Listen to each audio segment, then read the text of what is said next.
আমার দিকে কৃতজ্ঞতা মাখা চাহনি দিয়ে দরজার পাশ থেকে সরে গেলেন মামনি। ধীরে ধীরে সরে গেল সবাই। দাঁড়ি শুভ্র এখনো হাসছে, হাসতে হাসতে পেটে খিল ধরে যাচ্ছে এমন অবস্থা। দাঁড়ি মানুষটা এত হাসতে পারে, তবু হাসিগুলোকে যে কিভাবে চেপে রাখে সেটাই বুঝতে পারছি না। প্রশ্ন চিহ্ন। 4 বিভাজন 5 মাস পর আজ প্রথম আমি উনাকে মন খুলে হাসতে দেখছি। হঠাৎই উনি হাসি থামিয়ে দিলেন, হয়তো নিজের পরিবর্তনটা বুঝতে পেরে নিজেই অবাক হচ্ছেন। আমার দিকে এক নজর তাকিয়ে আবার গম্ভীর মুখে বলে উঠলেন, চলো।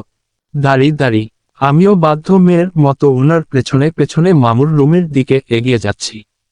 দাঁড়ি আজ খুব করে মনে হচ্ছে, খুব কি ক্ষতি হয় যদি উনি নীলিমা আপুকে ভুলে আবার হাসতে শিখেন, বন্ধুদের আড্ডায় আবারও মধ্যমণি হয়ে ওঠেন, আবার একটু ভালোবেসে আগলে রাখতে শিখেন। কিন্তু প্রকৃতি সবকিছুকে এত সহজ করে দেয়নি। একটা জীবনের সাথে খুব গোপনভাবে জড়িয়ে দিয়েছে আরো কয়েকটা জীবন। নীলিমা আপুর সাথেও জড়িয়েছিলাম আমরা, তাই তো তার চলে যাওয়াতে কেউ রেহাই পায়নি, না আমি, না শুভ্র, না আপুর বাবা মা।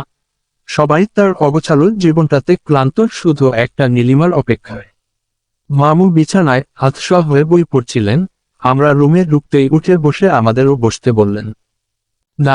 বাবা, ডেকেছিলে? কোনো সমস্যা? উদ্বিগ্ন হয়ে।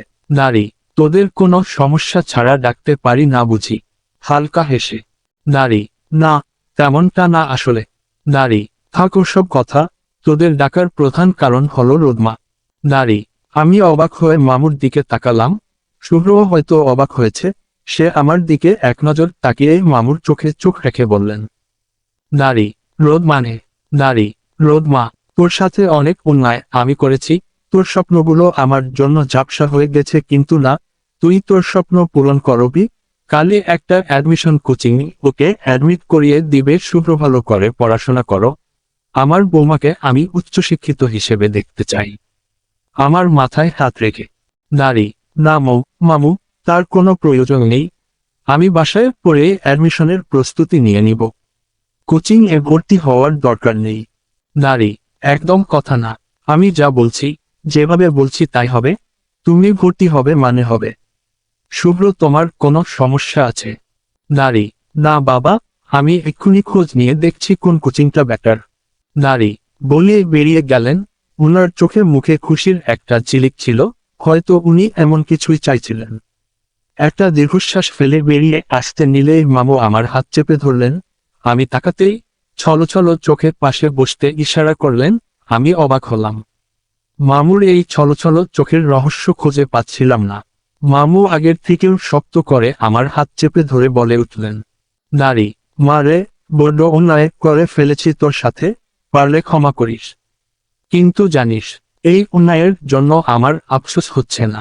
সন্তানের জন্য স্বার্থপর হওয়া তো অন্যায় নয়, তাই না? আমি জানি শুভ্র নীলিমাকে ভালোবাসে, ভালোবাসা অন্যায় না, কিন্তু ভালোবাসার জন্য তিলে তিলে শেষ হয়ে যাওয়াটাও তো কোনো সমাধান নয়। নিজের ছেলেকে চোখের সামনে শেষ হয়ে যেতেও দেখতে পাচ্ছিলাম না। এভাবে থাকলে ও মরে যেত মা, মরে যেত। আমি শুধু আমার ছেলেটাকে বাঁচানোর চেষ্টা করেছি ব্যাস।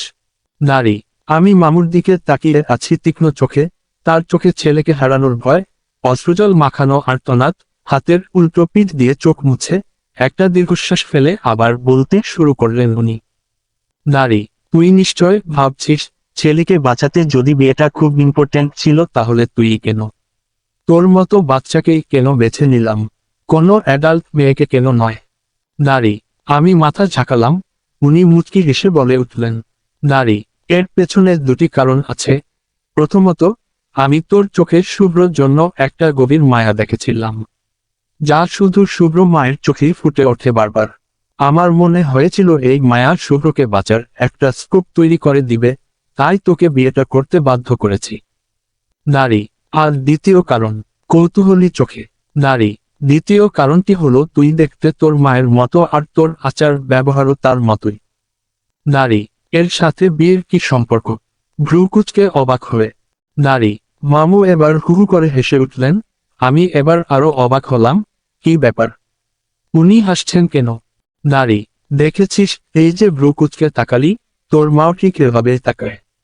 তোর মা আমাকে বাঁচার আশা দিয়েছিল, আর তুই দিবি আমার ছেলেকে, কি পারবি না? নারী, মানে মা বাঁচার আশা দিয়েছিল? না না, প্লিজ আজই বলো না, নয়তো আমার রাতে ঘুমি হবে না আমার। ঠোঁট উল্টিয়ে। নারী, তুই বায়নাও করিস তোর মায়ের মতো, আমার ছেলেটাকেও তোর মায়ের মতো সামলে নিস মা। এবার যা এক কাপ চা নিয়ে আয় তো। নারী, বুঝতে পারলাম মামু কথা ঘুরাতে চাইছে, তাই আমিও আর জোর করলাম না। বিছানা থেকে উঠে দাঁড়িয়ে দরজার দিকে ফিরতেই শুভ্রকে দেখতে পেলাম, দরজায় দাঁড়িয়ে আছেন। নারী, উনার চোখ মুখ দেখে বুঝতে পারছিলাম না যে উনি কি আমার আর মামুর কথা শুনেছেন নাকি শুনেননি। প্রশ্ন চিহ্ন প্রশ্ন চিহ্ন। উনি আমার দিকে এক নজর তাকিয়ে চোখ সরিয়ে নিলেন, আমাকে পাশ কাটিয়ে মামুর পাশে গিয়ে দাঁড়ালেন। আমিও চা আনতে নিচে চলে গেলাম। দাঁড়ি, মামুর কথা শুনে বুঝতে পারছি উনি আমাকে কোচিংয়ে ভর্তি করিয়ে ছাড়বেন, কিন্তু টাকা?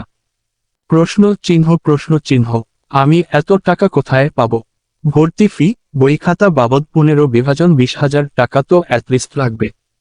দাঁড়ি, মামু বা শুভ্র টাকায় আমি কোচিংয়ে ভর্তি হব না। শুভ্র মুখে শোনা লোভী পদবিটা এখনো আমার কানে বাজে। না, নিজের আত্মসম্মানের সাথে কোনো কম্প্রোমাইজ নয়। দাঁড়ি, একটা মানুষের আর কিছু থাকুক বা না থাকুক সেলফ রেসপেক্ট থাকা উচিত, যা আমার রক্তের কণায় কণায় মিশে আছে। টাকা আমায় জোগাড় করতেই হবে, কিন্তু কিভাবে? বাবাকে বলা যাবে না, তাহলে বাবা মামুকে ভুল বুঝবে। এসএসসি পাশ করার সার্টিফিকেটও হাতে পায়নি তো চাকরি করাটা নেহাত কল্পনা। ওসব শুধু গল্প নাটকে হয়, রিয়েল লাইফে নয়। কিন্তু কিছু তো করতে হবে। এসব ভাবতে ভাবতে মামুর রুমে গিয়ে মামুর হাতে চায়ের কাপটা ধরিয়ে দিয়ে নিজের রুমের দিকে পা বাড়ালাম। শুভ্র হয়তো রুমে আছে, উনার থেকে টাকার অ্যামাউন্টটা জেনে নিতে হবে। দাঁড়ি, তাড়াহুড়ো করে রুমে ঢুকে আমি, হাপ, উনি এর মধ্যে শাওয়ারও নিয়ে নিয়েছেন। হাউ ফাস্ট হবেই না বা কেন? প্রশ্ন চিহ্ন। দেখতে হবে না কার বর, ইচ্ছা করছে কাজলের টিপ দিয়ে দিই উনাকে, এত কিউট কে হতে বলছে? প্রশ্ন চিহ্ন। ভিজা চুল থেকে টুকটাক পানি ঝরছে, বুকে লেপ্টে থাকা লোমগুলো কি আকর্ষণীয়? ইচ্ছা করছে উনার বুকে জমে থাকা ফোঁটা ফোঁটা পানিগুলো ছুঁয়ে দিই আলতো হাতে। হঠাৎই দুষ্টবুদ্ধি খেলে গেল মাথায়। চটপট বিছানার পাশে গিয়ে দাঁড়ালাম। উনি আমাকে দেখে যেন অস্বস্তিতে পড়ে গেলেন, তাড়াহুড়ো করে আলমারির দিকে এগিয়ে গেলেন, হয়তো ড্রেস বের করবেন। নারী, ঢং দেখলে মেজাজ বিগড়ে যায়। নেকামো আগে তো খালি গাড়ি হুটহাট সামনে চলে আসতো আর আমি লজ্জায় লাল হয়ে যেতাম, আর এখন? প্রশ্ন চিহ্ন। বিয়ে হয়ে গেছে, সাথে সাথে সাহেবও দেখি লজ্জার কারখানা দিয়ে বসে গেছেন। কুহ। দাঁড়ি, উনি তাড়াহুড়ো করে বিছানার পাশ দিয়ে আলমারির দিকে এগিয়ে যাচ্ছিলেন, অমনি উনার পায়ের সাথে পা লাগিয়ে দিলাম। নারী, তারপর যা হওয়ার তাই হলো। আমায় নিয়ে বিছানায় গিয়ে পড়লেন। কই ভেবেছিলাম স্টার জলসার হিরো হিরোইনের মতো 5 মিনিট দুজন দুজনের দিকে তাকিয়ে হারায় যাব, কিন্তু তা আর হলো কই? প্রশ্ন চিহ্ন। ওই যে আমার বলে কথা, ব্যাটা এত আনরোমান্টিক। আমার মনে হলো পড়ার আগেই উনি উঠে গেলেন, আর আমি উঠে বসতে বসতে উনি টি শার্ট নিয়ে ওয়াশরুমেও ঢুকে গেলেন। যাওয়ার সময় ছোট্ট করে বললেন, সরি, এটা ইন্টেনশনালি ছিল না। মেজাজটা আমার চরম খারাপ হচ্ছে। ব্যাটা খচ্চর একটা, জীবনের রোমান্টিক মুভি দেখিসনি? ইচ্ছা তো করছে তোর সবগুলো চুল টেনে টেনে ছিঁড়ে ফেলি। ফাজিল পোলা, কত আশা করেছিলাম, কত সুন্দর রোমান্টিক সিন ক্রিয়েট হবে, আর এই ব্যাটায় সব নষ্ট করে দিল। শালা আবাল, তোর ঘাড়ে নীলামার ভূত এসে চাপবে, দেখে নিস।